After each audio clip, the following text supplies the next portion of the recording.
Nation ഫസ്റ്റിൽ ഇന്ന് നമ്മോടൊപ്പം അതിഥിയായിട്ടുള്ളത് ഹൈക്കോടതി അഭിഭാഷകൻ അഡ്വക്കേറ്റ് ഐസക് ചെറിയാനാണ്. നമസ്കാരം. നമസ്കാരം. ഇപ്പോൾ സോഷ്യൽ മീഡിയയിൽ ഒരു വീഡിയോ വൈറലായതിന് പിന്നാലെ ഒരു യുവാവ് ദീപക് എന്ന യുവാവ് ആത്മഹത്യ ചെയ്ത സംഭവം നമ്മൾ കണ്ടിരുന്നു. ഇതിനെതിരെ വലിയ രീതിയിലുള്ള സോഷ്യൽ ക്യാമ്പയിനിങ് നടക്കുന്നു, എല്ലാവരും സംസാരിക്കുന്നു. മുഖ്യധാരാ മാധ്യമങ്ങളിൽ അടക്കമുള്ള മാധ്യമ പ്രവർത്തകർ വൈകാരികമായി ഇതിനുവേണ്ടി സംസാരിക്കുന്നു. പക്ഷേ എൻ്റെ ഒരു കാഴ്ചപ്പാടിൽ ഞാൻ ആ വീഡിയോ കണ്ടതിൽ വെച്ച് ആ പെൺകുട്ടി അയാൾ മോശമായി സ്പർശിച്ചു എന്ന് തന്നെയാണ് എനിക്ക് തോന്നിയിട്ടുള്ളത്. അപ്പോൾ ആ പെൺകുട്ടിയുടെ പക്ഷത്ത് നിന്ന് സംസാരിക്കുന്നതായി ആരെയും കാണുന്നില്ല. ഇതൊരു പൊതുബോധത്തിന്റെ അടിസ്ഥാനത്തിലുള്ള അല്ലെങ്കിൽ ഒരു കൃത്യമായ ഒരു അജണ്ടയുടെ അടിസ്ഥാനത്തിൽ ഇനി പെൺകുട്ടികൾ ഇങ്ങനെ പ്രതികരിക്കരുത് എന്നുള്ളൊരു തരത്തിലേക്ക് കാര്യങ്ങൾ നീങ്ങുന്നു എന്ന് സംശയിക്കേണ്ടതില്ലേ? കുറെയൊക്കെ ഇതിന്റെ ഒരു പ്രശ്നം എന്താന്ന് വെച്ചാൽ ദീപക് മരിച്ചു എന്നുള്ളതാണ്. അത് വലിയൊരു പ്രശ്നം തന്നെയാണ്. വളരെ ദാരുണമായ ഒരു സംഭവമായിരുന്നു. കേവലം ഒറ്റപ്പെട്ട സംഭവം എന്ന് പറയാനും പറ്റില്ല. ഇപ്പോ മലപ്പുറം ജില്ലയിലും കോഴിക്കോട് ജില്ലയിലും ഒക്കെ ആയിട്ട് ഒന്ന് രണ്ട് സംഭവങ്ങൾ ഇതുപോലെ തന്നെ ഉണ്ടായിട്ടുണ്ട് എന്ന് പറയപ്പെടുന്നു. സത്യാവസ്ഥ അറിയില്ല. കഴിഞ്ഞ കുറെ വർഷങ്ങളായി നമ്മുടെ ന്യൂ മീഡിയ എങ്ങനെയാണ് കാര്യങ്ങളെ കൈകാര്യം ചെയ്യുന്നത്, അതിനൊരു ഒരു റൂൾസ് ഓഫ് കണ്ടക്ട് ഉണ്ടോ എന്നുള്ളതാണ് സംശയം. അതിൽ ആരാണ് അങ്ങനെ ഒരു നിയമവലി കൊണ്ടുവരേണ്ടത് എന്നുള്ളതാണ് പ്രധാനപ്പെട്ട സംശയം. അതില്ല എന്ന് തന്നെയാണ്. പക്ഷെ ഇതിന്റെ പ്രശ്നം മേഘ പറഞ്ഞതുപോലെ വൈകാരികമാണ്. അതാണ് വൈകാരിക ഒരു വിഷയത്തെ കൂടുതൽ സമീപിക്കുന്നത് കൊണ്ടാണ് ഇതുണ്ടാകുന്നത്. മലയാളികൾക്ക്, നമ്മളെല്ലാം അടങ്ങുന്ന മലയാളികൾക്ക് വൈകാരികത വളരെ കൂടുതലുമാണ്. ഞാൻ ആ വീഡിയോ ജഡ്ജ് ചെയ്യാനില്ല, കാര്യം ഞാൻ ആ വീഡിയോ കണ്ടതിൽ വെച്ച് എനിക്കും തോന്നുന്നത് അങ്ങനെ തന്നെയാണ്. പക്ഷെ നമ്മുടെ ഒരു ജഡ്ജ്മെന്റ് എന്നുള്ളത് അത് നമുക്കതൊരു ജഡ്ജ് ആകാൻ പറ്റുമോ എന്നുള്ളതാണ് ഫസ്റ്റ് പ്ലേസിൽ അതിൻ്റെ ഒരു ക്വസ്റ്റ്യൻ.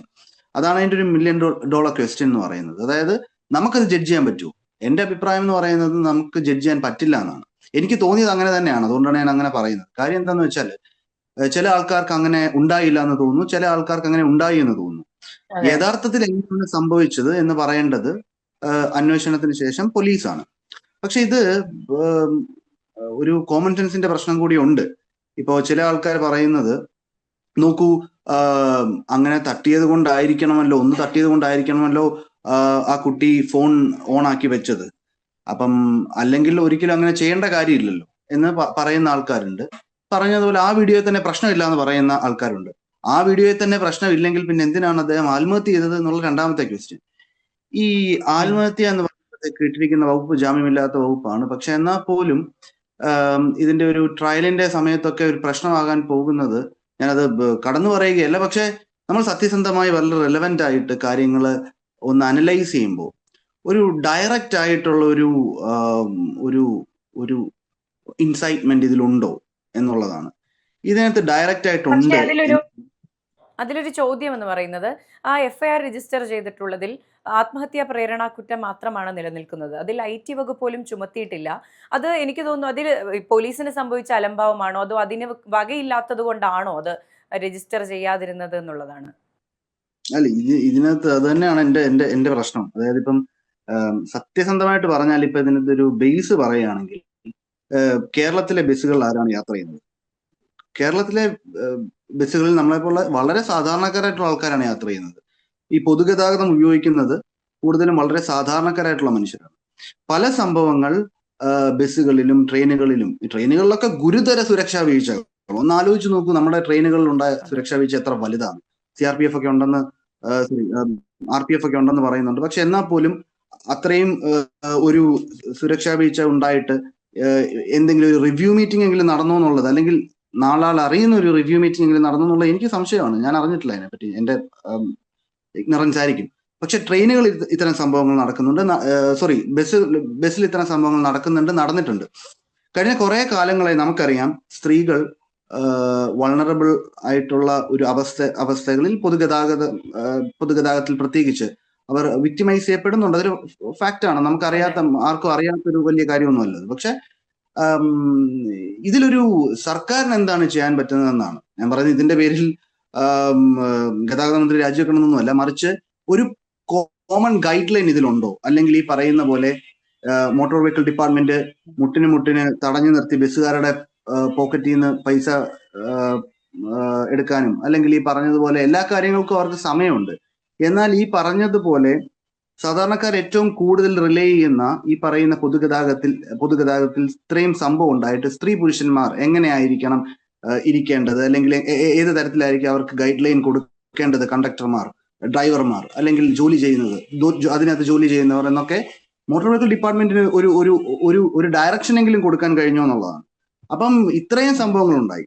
അപ്പം ഇന്നത്തെ ഒരു സാഹചര്യത്തിൽ ആ പെൺകുട്ടിക്ക് ആകെ അറിയാവുന്നത്, അങ്ങനെ ഉണ്ടായിട്ടുണ്ടെങ്കിലാണ് ഞാൻ പറയുന്നത്, അതിനെപ്പറ്റി എനിക്ക് കൃത്യമായിട്ട് അറിയില്ല, അങ്ങനെ ഉണ്ടായിട്ടുണ്ടെങ്കിൽ അത് ആ കുട്ടിക്ക് മാത്രം പറയാൻ പറ്റുന്ന, അവിടെ നിൽക്കുന്ന ഒരുപക്ഷെ അവിടെ നിൽക്കുന്ന ആൾക്കാർക്ക് അറിയാൻ പറ്റില്ല, കുട്ടിക്ക് മാത്രം പറയാൻ പറ്റുന്ന കാര്യമാണ്. ഇപ്പൊ പോലീസ് എങ്ങനെ അത് അന്വേഷിക്കുന്നതെന്ന് എനിക്കറിയില്ല. CCTV ദൃശ്യം എടുത്താൽ ചിലപ്പം CCTVക്ക് ഒരു ബ്ലൈൻഡ് സ്പോട്ട് ഉണ്ടെങ്കിൽ എന്ത് ചെയ്യും? ഇതൊരു വലിയ വലിയ ചോദ്യമാണ്. പക്ഷെ ഇതില് ആ കുട്ടി പറയുന്നു ഉണ്ട് എന്ന് പറയുന്നു, പക്ഷെ എന്നെ തട്ടിയിരുന്നു. പക്ഷെ ഇതിനകത്ത് പ്രശ്നം അപ്പോഴും ഒരു ചോദ്യം, നമ്മള് ഒരാൾ നമുക്കെതിരെ ഒരു ക്രൈം നടത്തുമ്പോൾ നമ്മൾ അത് വീഡിയോ എടുത്ത് അതിനുശേഷം നമ്മൾ സൊസൈറ്റീനെയും പറയൂ എന്ന് പറഞ്ഞിട്ട് നമ്മൾ സോഷ്യൽ മീഡിയയിൽ അപ്ലോഡ് ചെയ്യുകയാണോ ചെയ്യേണ്ടത്, അതോ അതിന് നിയമപരമായിട്ട് ഉള്ള അല്ലെങ്കിൽ നമുക്ക് ചെയ്യാൻ പറ്റുന്ന മറ്റ് നടപടികളിലേക്ക് കടക്കുകയാണോ വേണ്ടതെന്നുള്ളതാണ്.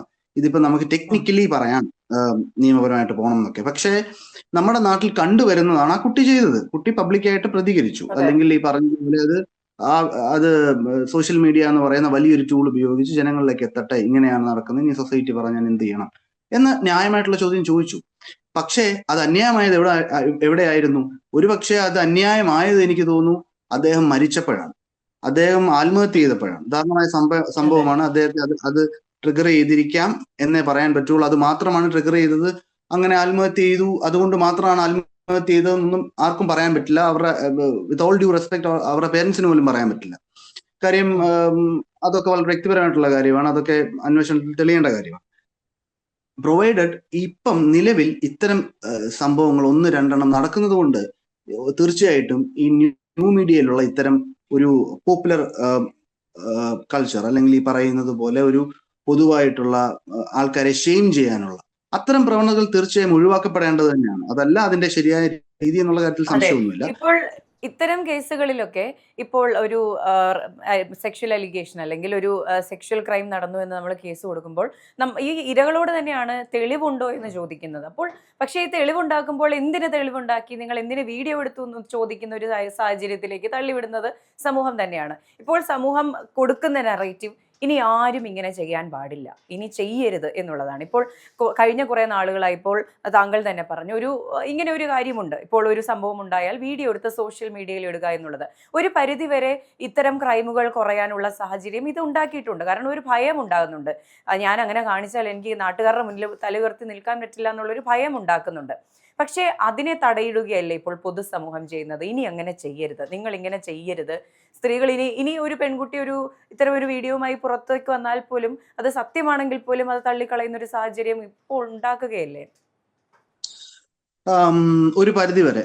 പക്ഷേ ഇതിന്റെ ഇപ്പം ഈ സ്പെസിഫിക് ആയിട്ടുള്ള ഒരു ഇൻസിഡന്റ് എടുത്തു കഴിഞ്ഞാൽ അവിടെ എന്താണ് നടക്കുന്നത്? രാഷ്ട്രീയപരമായിട്ട് ഒരു കൂട്ടർ, ഞാൻ പേരൊന്നും പറയുന്നില്ല, ഒരു കൂട്ടർ അതിൽ നിന്ന് അതിന്റെ ലാഭം കൊയ്യാൻ ശ്രമിക്കുന്നു. വളരെ സീനിയർ ആയിട്ടുള്ള പൊളിറ്റീഷ്യൻസ് അവിടെ വരികയും അതിനകത്ത് ഇടപെടുകയൊക്കെ ചെയ്യുന്നത് ഞാൻ കണ്ടു. പക്ഷെ അതൊക്കെ എനിക്ക് വളരെ ബാലിശമായിട്ട് തോന്നി. ഇതൊരു രാഷ്ട്രീയ വിഷയമൊന്നും അല്ല, ഇതൊരു ലോ ആൻഡ് ഓർഡർ സിറ്റുവേഷനും അല്ല. പിന്നെ എന്തിനാണ് ഇവരൊക്കെ പോകുന്നതെന്ന് ചോദിച്ചാൽ അവർക്ക് പോകാനുള്ള റൈറ്റ് ഉണ്ട്. പക്ഷെ എന്തുകൊണ്ട് ഈ സ്പെസിഫിക് കേസ് മാത്രം? ഒരു എക്സാമ്പിൾ ഞാൻ ചോദിച്ചോട്ടെ.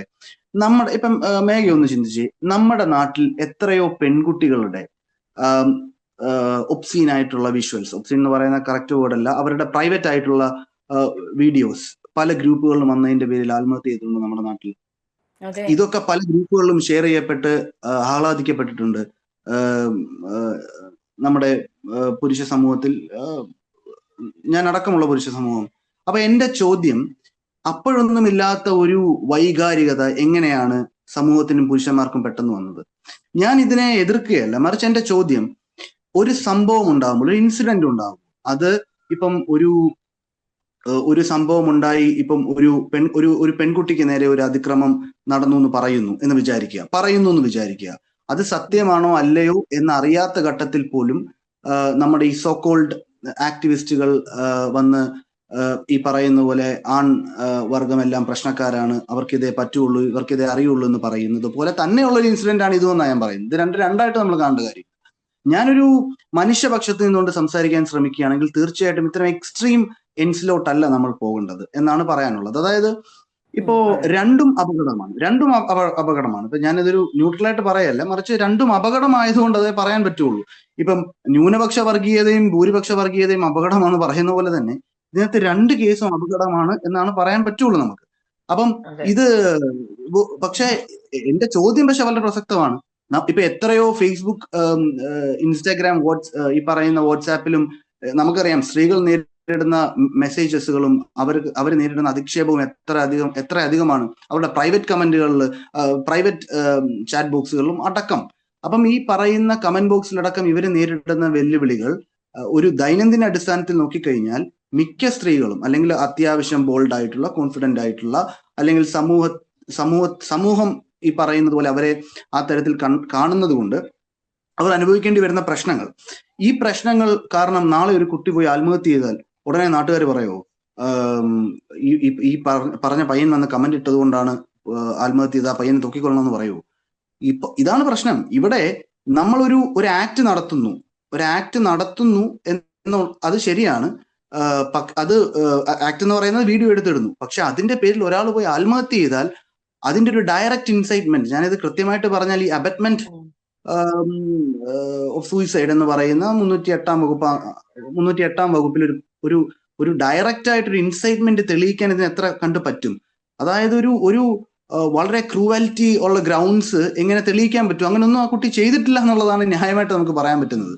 പിന്നെ പക്ഷെ ഞാൻ വീണ്ടും പറയുന്നത് വളരെ ദാരുണമായിട്ടുള്ള സംഭവമാണ് അങ്ങനെ ഉണ്ടായതെന്നുള്ളത്. തീർച്ചയായിട്ടും ഇതിന്റെ ഗൈഡ് ലൈൻസ് കൊടുക്കാം. ഉദാഹരണം, ഈ പറയുന്നത് പോലെ പബ്ലിക് ട്രാൻസ്പോർട്ട് ഉപയോഗിക്കുമ്പോൾ എങ്ങനെയാണ് സ്ത്രീകളും പുരുഷന്മാരും ഇരിക്കേണ്ടത്? എനിക്ക് തോന്നുന്നു വേലി കെട്ടിത്തിരിക്കേണ്ടി വരും. എല്ലാ മാർഗമൊന്നുമില്ല ഈ പ്രത്യേകിച്ച് നമ്മുടെ വളരെ തിരക്കുള്ള റൂട്ടുകളിൽ. അപ്പം ഞാൻ മനസ്സിലാക്കുന്നത് മറ്റു തരത്തിൽ എടുക്കരുത്. ഈ മലപ്പുറം, കോഴിക്കോടൊക്കെ പ്രൈവറ്റ് ബസ്സുകൾ വളരെ തിരക്ക് ഉള്ള ഒരു റൂട്ടുകളാണ്. അപ്പൊ ഇവിടൊക്കെ ഈ സ്ഥലങ്ങളാണ്. അപ്പൊ ഇവിടൊക്കെ പല സംഭവങ്ങൾ ഉണ്ടായിട്ടുണ്ട്, പല കാര്യങ്ങൾ ഇനിയും ഉണ്ടാവും, ഇതൊന്നും അവസാനമല്ല. അപ്പം അതേ മാർഗമുള്ളൂ. നമുക്കൊരു സിവിക് സെൻസ് ഇല്ലാത്ത പൗരസമൂഹമാണെങ്കിൽ തീർച്ചയായിട്ടും അത് മാർഗമുള്ളൂ എന്നാണ് ഞാൻ വിചാരിക്കുന്നത്. അല്ലെങ്കിൽ ഈ പറഞ്ഞതുപോലെ സോഷ്യൽ മീഡിയയിൽ അത് ഇടാൻ പാടില്ല, അങ്ങനെ ഒരു ഗൈഡ് ലൈൻ പറയാം. അതിന് പകരം കൃത്യമായിട്ടുള്ള പരാതി, ഇപ്പൊ ടുന പോർട്ടലുണ്ട്, ടുന പോർട്ടലിൽ നമുക്കതൊരു പരാതി, ഒരു കംപ്ലൈന്റ് രജിസ്റ്റർ ചെയ്യാം, എന്നിട്ട് നമുക്കത് മുന്നോട്ട് പോകാം. അങ്ങനെയൊക്കെ ചെയ്യാൻ പറ്റുന്ന പോലെ ഒരു അവയർനെസ് കൊടുക്കാം. പക്ഷെ അതുകൊണ്ടൊന്നും അല്ല, ഇപ്പൊ അങ്ങനെ കംപ്ലൈന്റ് കൊടുത്തിരുന്നെങ്കിലും ഇദ്ദേഹം ആത്മഹത്യ ചെയ്യണം എന്നുണ്ടെങ്കിൽ ആത്മഹത്യ ചെയ്യും. അത് അദ്ദേഹത്തിന്റെ ചോയ്സാണ്. അദ്ദേഹം ആത്മഹത്യ ചെയ്തതിന് ആരാണ് കുറ്റക്കാർ, സോക്കോൾഡ്? അത് ഞാൻ തീർച്ചയായും പറയാം, അത് ഇപ്പം വീഡിയോ എടുത്തത് കൊണ്ട് ആത്മഹത്യ ചെയ്തെങ്കിൽ ഒന്ന് ആലോചിച്ച് നോക്കൂ, അത് എത്രയധികം വീക്കായിട്ടുള്ള ഒരു മെന്റാലിറ്റി ആയിരിക്കാം അദ്ദേഹത്തിന്റെ ആ സമയത്ത് എന്നാ ഞാൻ ആലോചിക്കുന്നത്. കൂടുതൽ പറയുന്നില്ല, സെൻസിറ്റീവ് ആയിട്ടുള്ള ഇഷ്യൂ.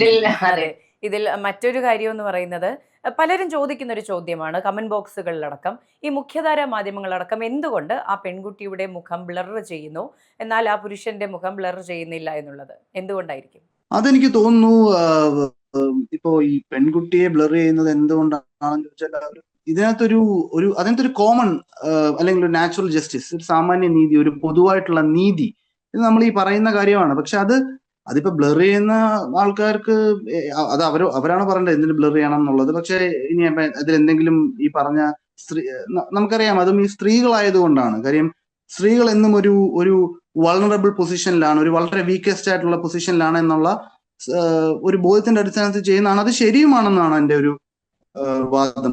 കാര്യം നമുക്കറിയാം നമ്മൾ ഏത് സമൂഹത്തിലാണ് ജീവിക്കുക എന്നുള്ളത്. പക്ഷെ മറ്റു കാര്യങ്ങൾ, ഇപ്പൊ പറയുന്ന പല കാര്യങ്ങളുണ്ട്. ധനാർത്ഥി കൊണ്ട് വീഡിയോയ്ക്ക് ഈ പറഞ്ഞതുപോലെ ലൈക്കും കമന്റും ഷെയറും കിട്ടാൻ വേണ്ടി, അല്ലെങ്കിൽ ഒരു ഇൻഫ്ലുവൻസർ ആവാൻ വേണ്ടി മനഃപൂർവ്വം ചെയ്തതാണ്, എന്തും ചെയ്യും എന്നൊക്കെ പറയുന്ന ഒരു കാര്യത്തിലോട്ട് ഇത് പോകുന്നുണ്ട്. ഇപ്പൊ ഇത്തരം നറേറ്റീവുകൾ ശരിക്കും പറഞ്ഞാൽ ഇൻഫ്ലുവൻസേഴ്സിനെ ലക്ഷ്യം വെച്ചിട്ടുള്ളതാണ്. അത്തരം നറേറ്റീവുകൾക്കൊക്കെ എനിക്ക് തോന്നുന്നില്ല നമ്മളത് ഈൽഡ് ചെയ്ത് കൊടുക്കണം എന്ന് എനിക്ക് തോന്നുന്നില്ല. അങ്ങനെ പറയുന്നവർ ഈ പറഞ്ഞതുപോലെ ഒരാൾ ഇൻഫ്ലുവൻസർ ആകുക, അല്ലെങ്കിൽ അവരെന്ത് ചെയ്തിട്ട് ഇൻഫ്ലുവൻസർ ആകുക എന്നുള്ളത് നമ്മുടെ നാട്ടിൽ അങ്ങനത്തെ പ്രശ്നമൊന്നുമില്ല. അപ്പൊ അവർക്ക് അത് എന്തും ചെയ്യാം. അങ്ങനെ ഈ പറയുന്ന ഈ പണ്ടത്തെ സദാചാര ബോധം ഉണ്ടല്ലോ, അതായത് പാർക്കിൽ ഇരിക്കരുത്, അതൊക്കെ മാറി നമ്മുടെ നാട്ടിൽ. എന്ന് പറഞ്ഞ പോലെ ഇനിയിപ്പോ ഫേസ്ബുക്കിലും വാട്സാപ്പിലും എന്ത് ഡ്രസ്സ് ഇടണം, എന്ത് പറയണം, എങ്ങനെ പറയണം എന്നൊക്കെ തീരുമാനിക്കാൻ ഒരു പറ്റം റെഡി ആയിട്ട് പുറത്ത് നിൽപ്പുണ്ട്. അതിനകത്തൊന്നും കാര്യമില്ല. അതൊക്കെ താൽക്കാലിക അടിസ്ഥാനത്തിൽ വരുന്ന കാര്യമാണ് ഞാൻ മനസ്സിലാക്കുന്നത്. അതൊക്കെ നമ്മുടെ നാട്ടിൽ എല്ലാ കാലത്തും ഉള്ള കുറച്ച് പ്രശ്നങ്ങൾ, അത് മാറി മാറി വരും എന്നുള്ളതാണ്. ഇപ്പൊ ഇൻഫ്ലുവൻസേഴ്സിനെ അറ്റാക്ക് ചെയ്യാനാണ് ശ്രമം. ആകെ നമുക്കറിയാം, ഈ നയൻതാരയുടെ സിനിമയുടെ കാര്യം പറഞ്ഞ പോലെയാണ്. നയൻതാരയുടെ എല്ലാ സിനിമയും മലയാളികൾ കാണും, കുറ്റം പറയുകയും ചെയ്യും. അപ്പൊ എന്ത് പറഞ്ഞ ഒരു എഫക്റ്റ് ആണ് ഇതിനകത്തുള്ളത്. അപ്പോ ഈ വൈകാരികതയാണ് പ്രശ്നം. അതായത് പലപ്പോഴും ഞാൻ ആലോചിച്ചിട്ടുണ്ട്, ആന മരിക്കുമ്പോൾ കിട്ടുന്ന വൈകാരികത ഉറുമ്പ് മരിക്കുമ്പോൾ കിട്ടാറില്ല. ഇപ്പൊ ഈ മലയാളി ആയതുകൊണ്ടാണ്. അല്ലെങ്കിൽ ഇത്തരം എത്രയോ മനുഷ്യർ, ഞാൻ അങ്ങനെ ഇദ്ദേഹത്തിന്റെ മരണത്തെ ഞാൻ കുറച്ച് കാണുന്നില്ല, പക്ഷെ ഒരു ബംഗാളിക്കെതിരെയാണ്, ഒരു അതിഥി തൊഴിലാളിക്കെതിരെയാണ് ഈ സംഭവം ഉണ്ടായെങ്കിലോ, എനിക്ക് തോന്നുന്നില്ല അത്ര കണ്ട് അങ്ങനെ ഒരു പ്രശ്നം ഉണ്ടാവും എന്ന് എനിക്ക് തോന്നുന്നില്ല. അല്ലെങ്കിൽ ഈ പറഞ്ഞതുപോലെ അപ്പൊ ഒരു സ്ത്രീ എന്തോ മഹാപാതകം ചെയ്തു എന്ന് പോലും അറിയില്ല. ഈ ജഡ്ജ് ചെയ്യുന്നവർക്ക് അവിടെ അറിയില്ല. എനിക്ക് സത്യമായിട്ട് അറിയില്ല. ഇപ്പൊ ചെയ്തു എന്ന് പറയാനും പറ്റില്ല. അവിടെ ഈ പറഞ്ഞ പോലെ ഇപ്പം ഈ പറയുന്ന ദീപക് എന്ന് പറയുന്ന പുരുഷൻ ഈ പറയുന്ന സ്ത്രീയെ മുട്ടി എന്ന് പറയാൻ എനിക്കറിയില്ല. കാര്യം എനിക്കറിയില്ല, അതാണ്. ഈ ആ വീഡിയോ കണ്ടാൽ അറിയാം അത് ചെയ്തിട്ടില്ല എന്ന് തീർത്ത് പറയുന്നവരുണ്ട്. ചെയ്തെന്ന് പിന്നെയും പറയാൻ പറ്റും, കാര്യം നമുക്കത് വീഡിയോയിൽ നിന്ന് വ്യക്തമാവുന്നുണ്ട് ചില പോയിന്റുകൾ. പക്ഷെ ചെയ്തിട്ടില്ല എന്ന് എങ്ങനെ പറയാൻ പറ്റും? അപ്പൊ എന്ന് പറയുന്ന ഒരു ഒരു ഒരു ഒരു നറേറ്റീവ് ഉണ്ട്. ഇത്തരം നറേറ്റീവുകളൊക്കെ പൊതുവെ ഒരു വൈകാരികമായിട്ടുള്ള കണ്ടീഷനിൽ നിന്ന് വരുന്നതാണെന്നാണ് ഞാൻ മനസ്സിലാക്കുന്നത്. അതെ. അപ്പോൾ എന്ത് തന്നെ ആയാലും നേരത്തെ അഡ്വക്കേറ്റ് സൂചിപ്പിച്ചതുപോലെ ഈ പറയുന്ന പോലെ ഈ പെൺകുട്ടിയാണ് പറയേണ്ടത്. ആ പെൺകുട്ടിക്ക് ലൈംഗിക അതിക്രമം നേരിട്ടോ ഇല്ലയോ എന്നുള്ളത് ആ പെൺകുട്ടിയാണ് പറയേണ്ടത്, സമൂഹമല്ല. അപ്പോൾ ഇത്തരം കാര്യങ്ങൾ, ഇങ്ങനെ ഒരു ദൗർഭാഗ്യകരമായ സംഭവം ഉണ്ടായി, ആ പെൺകുട്ടിയെ ഒരു സൈബർ ലിഞ്ചിങ്ങിനെ വിട്ടുകൊടുക്കുന്ന സാഹചര്യം ഇപ്പോൾ ഉണ്ട്. അത് ഒട്ടും അംഗീകരിക്കാൻ കഴിയുന്നതുമല്ല. എന്ത് തന്നെയായാലും ചർച്ചയിൽ പങ്കെടുത്തതിന് നന്ദി. നന്ദി.